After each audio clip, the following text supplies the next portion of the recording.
अब देखो ये वृद्ध माँ आई आज हमारे पास, कहाँ से आई, क्यों आई, हमें कुछ नहीं पता, मैया ही बताएंगी। मैया कहाँ से आई हो? मैं राया से आई हूँ। राया? हाँ। यहीं ब्रजमंडल से? हाँ, ब्रजमंडल से। तो घर में कौन कौन है? घर में कोई नहीं है। बेटा? बेटा बेटी कुछ भी हुए नहीं। नहीं हुआ? पति ने छोड़ दिया, माँ बाप के पास रही करीब 40-45 वर्ष से। तो पति ने कितनी उम्र में छोड़ दिया था आपको? मुझे ऐसी कोई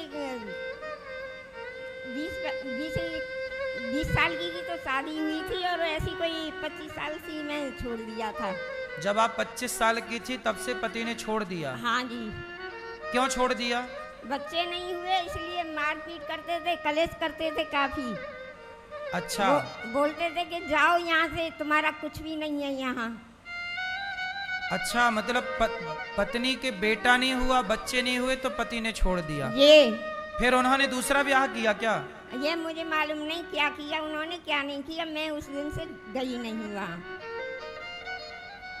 देखो ये भी एक अजीब कहानी है कि एक पति ने अपनी पत्नी को इसलिए छोड़ दिया कि उसके बच्चे नहीं हुए। अब इनके कोई बच्चा नहीं है, बेटा नहीं, बेटी नहीं, तो पति ने छोड़ दिया तब जब इनकी उम्र 25 साल की थी। अभी उम्र क्या है आपकी? और 73 साल की उम्र है मेरी। 73? हाँ, 73 वर्ष, 73। अब इतनी उम्र है। अब मैया आप अपने पिता के घर थी, माँ के घर? हाँ जी, जब पिताजी थे, मम्मी थी मेरी, तब तक तो मैं ठीक रही। इसके बाद भाई मकान बेचकर चला गया और मुझको छोड़ दिया। मैं एक मंदिर में रहती थी, वहाँ सेवा करती, वहाँ से भोग आता, कुछ पैसे मिलते, उससे किराया देती थी। ऐसे आपका गुजारा होता था? जी। तो अब कहाँ गया वो मंदिर और कहाँ गई वो व्यवस्थाएं? वो उस मंदिर में अब मुझ पे होता नहीं है, इसलिए मैं यहाँ गौरी गोपाल की शरण में आई हूँ। अच्छा, वहाँ पर आप काम करती थी कुछ? हाँ। अब काम होता नहीं है। देखो जब तक काम हुआ, शरीर चला, तो मैया ने काम करके पैसे कमाए और खाए। अब काम नहीं होता, अब कहाँ से पैसे आएंगे, कैसे रोटी मिलेगी? तब मैया गौरी गोपाल में आई।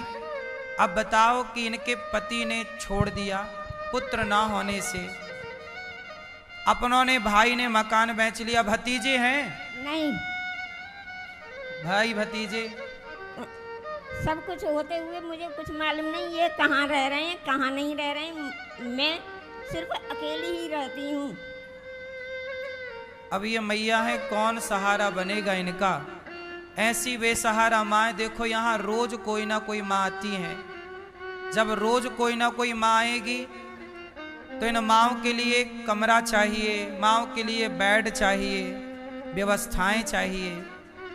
आप लोग यदि इन माँओं के बेटा बेटी बनकर एक एक कमरा भी बनवा कर इन माँओं को दें, एक बेड का सहयोग कर दें, तो ये सब आपके सहयोग से इन माँओं की सेवा होती है। अब 299 भी मैया हैं ये जो आज आई हैं। ये कौन है भैया आपके साथ आए हैं? ये हमारे पड़ोस के भतीजे लगते हैं। क्या नाम है आपका? गोपाल है? गोपाल। गोपाल। तो गोपाल जी आप क्या करते हैं? मैं सिलाई का काम करता हूँ। सिलाई का काम? सिलाई, दर्जी हैं? हाँ। तो आप, ये कौन है आपकी? ये पड़ोस की बुआ लगती है। पड़ोस की बुआ है। तो आप लोग सेवा कर लेते थोड़ा थोड़ा, 4 पड़ोसी मिलकर? वो कर लेते, लेकिन हम मजबूर हैं, घर भी छोटा है मेरा और बच्चे हैं, इसलिए नहीं कर पा रहा। अच्छा,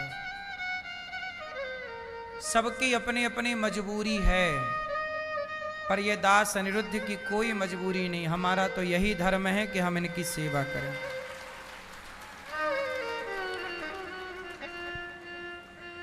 ये मैया यहाँ आई हैं इस विश्वास से कि कोई हमारी सेवा भले ना करे, पर अनिरुद्धाचार्य हमारी सेवा जरूर करेगा। और ये विश्वास इन माँओं का मुझ पर बना रहे, इसके लिए आपके ये दोनों हाथ बढ़ने चाहिए। इसलिए कहता हूँ कि जब आपके घर भोजन बना करे तो एक मुट्ठी चावल निकाल के रखा करो। इन माओ के लिए। इन माओ के अब 300 माताएं हैं, 299 भी मैया हैं, ये लगभग 300 माता हैं, एक कम। अब ये 300 माँ जहां होंगी, बताओ वहां कितनी बड़ी व्यवस्था होनी लगानी पड़ेगी। 300 लोगों को भोजन, समय से नाश्ता, दूध, दवाई, रहने की व्यवस्था। आप समझते हैं कितनी बड़ी व्यवस्था है ये। और करने वाला कौन? कोई हमारे साथ कोई बहुत बड़े उद्योगपति, पैसे वाले थोड़ी ऐसे जुड़े हैं कि वो ये कहें कि जी हम आपके साथ कोई ज़रूरत पड़े तो खड़े हैं। हम तो आप लोगों से रोज भीख मांग मांग के इनकी सेवा करते हैं। आप लोगों से मेरी इतनी सी प्रार्थना है कि आप इन बेसहारा माओं का सहारा जरूर बने। आप इन माओं के बेटा बेटी बने। आप कहें कि हाँ, ये माओं के लिए हम आपके साथ हैं। कितने लोग मेरे साथ हैं? आप सब हैं तो मुट्ठी भर अनाज जरूर इन माओं के लिए निकालना सीखो। एक माँ को आप गोद ले सकते हैं कि एक माँ आज ये माँ ही है, अब इन माँ की जिंदगी भर का भोजन पानी हमारी तरफ से। आप में से कोई ऐसा कर सकता है, एक माँ को गोद ले सकता है। इन माँओं के लिए आप कमरा बनवा कर दे सकते हैं। आप इन एक माँ को इन माँओं के लिए कमरे की छत डलवा सकते हैं। माताओं के कमरे में आप व्यवस्थाओं के लिए सहयोग कर सकते हैं कि कमरे में आप एसी। हमारे हैवल्स ग्रुप से हमारे श्रीमती विनोद राय गुप्ता जी दिल्ली से हैं। अपने सुपुत्र अनिल राय गुप्ता और संगीता राय गुप्ता जी की शादी की 32वीं वर्षगांठ के अवसर पर इन्होंने वृद्ध माओं के कमरे में 15 कमरे में 15 एसी लगवाने का संकल्प लिया। अभी नीचे के फ्लोर में किसी भी कमरे में 15 कमरों में एसी नहीं लगी थी, ऊपर लग चुकी है सेकंड फ्लोर में। तो इन्होंने 15 एसी देने का संकल्प किया है। भगवान इन्हें सुखी रखें। आप लोग भी, आप सबके सहयोग से ये सब सेवाएं होती हैं। आप सबके लिए ये धर्म है आपका कि आप इन माओं के लिए कुछ ना कुछ, माओं को भोजन ही दें कि आज का भोजन हमारी तरफ से, आज रात्रि का दूध। क्यों मैया, आप सब आज का भोजन कराओगे? एक जन आज करा लो, एक जन कल करा लेना। ऐसे 365 लोग यदि मिल जाएं एक एक दिन का, एक एक टाइम का, तो फिर बताओ ये काम हल्का हो जाएगा ना? सब बांट लेंगे ना।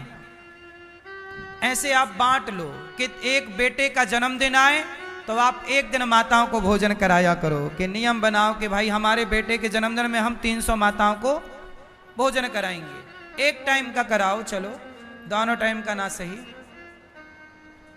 तो कम से कम आपका ये सहयोग हो जाएगा। यहाँ पर अखंड साधु सेवा चलती है। आप एक दिन का संतों को भोजन कराओ कि आज हमारे बेटे के जन्मदिन में माता पिता की पुण्यतिथि पर हम संतों को भोजन कराएंगे। ये फुटपाथ पर सोने वाले संत हैं बेचारे। आप भी संतों के लिए एक संत निवास हमें बनाने की बहुत जरूरत है। आप संत निवास में सहयोगी बन सकते हैं। यहाँ पर अखंड रसोई चलती है। आप में से कितने लोगों ने भोजन किया गौरी गोपाल जी की रसोई में? हजारों लोग भोजन नित्य करते हैं गौरी गोपाल में। यह बात सही है कि गलत है? सही है। हजारों लोग नित्य प्रसाद पाते हैं, वो भी निःशुल्क। भोजन कैसा बनता है यहाँ? अच्छी क्वालिटी की दाल, चावल, सब्जी, रोटी। क्यों?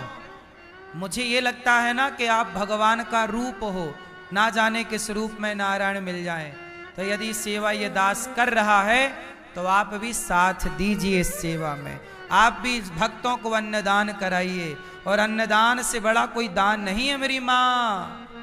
मुट्ठी भर अन्न जरूर दीजिए। गायों के लिए गौदान, गौ सेवा करो, भूसे का साथ दो। गौदान कर सकते हैं आप लोग, चारा भूसे का साथ दे सकते हैं। और गौरी गोपाल गुरुकुल में 150 बच्चे पढ़ते हैं, बच्चों के लिए शिक्षा में साथ दे सकते हैं। साची मैया बाप यहीं रहना मेरी माँ, आपका बेटा बनकर ये दास अनिरुद्ध आपकी सेवा करेगा। ठीक है? भगवान आपको सुखी रखें मैया। ठीक है? यहीं रहना।